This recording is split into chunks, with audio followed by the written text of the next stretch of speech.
Today my presentation is about slow pitch softball. I'm sure a lot of you have heard about softball or know a little something about it. I'm going to go into detail and even give little pointers on the sport. First off, you should have at least 12 players. You need 10 players in the field at a time, and it's always good to have a couple extra players in case something were to happen. The umpire in softball would be like a ref in basketball or a ref in hockey or something like that. The 10 positions are left, left center, and right field. These are outfield positions. The infield positions include third base, shortstop, second base, first base, a pitcher, and a catcher. Outfielders usually consist of people that have a good arm, are pretty quick, and can catch the ball in the air. Infielders usually consist of people with quick reaction time and accurate, fast throws. They need to be on their toes at all times due to how fast a ball can come at you. The pitching is underhand and can't go up too high or start down too low, or it's considered an illegal pitch and is an automatic ball. You get 3 strikes and 4 balls. If you get 4 balls, you get to walk to the base without having to hit or make it there. You're automatically there safely. If you get 3 strikes, you're automatically out.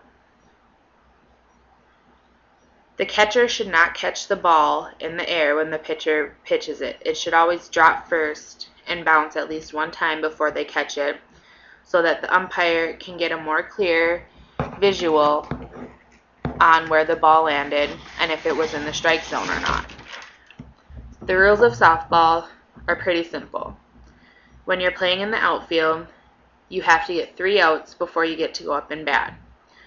You can get an out by catching the ball in the air, tagging a person while they're on their way to a base with the ball in your glove, or when they're running to a base to get a force out, or by catching a foul ball in the air.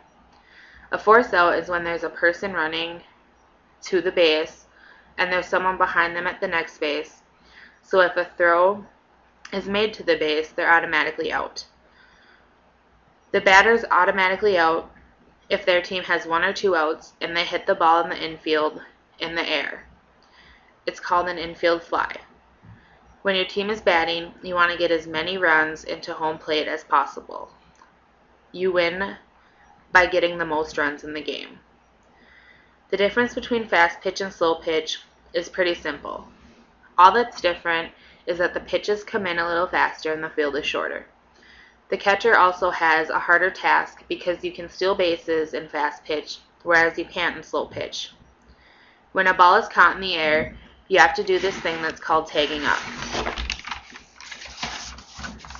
This means you have to stay on your base until the ball is caught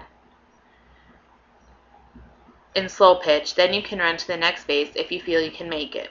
In fast pitch, if you're leading off, which means you're not standing on the base, you have to go back to the base and touch it before you can go to the next base if you feel you can make it. I hope I was able to teach you a little something about softball.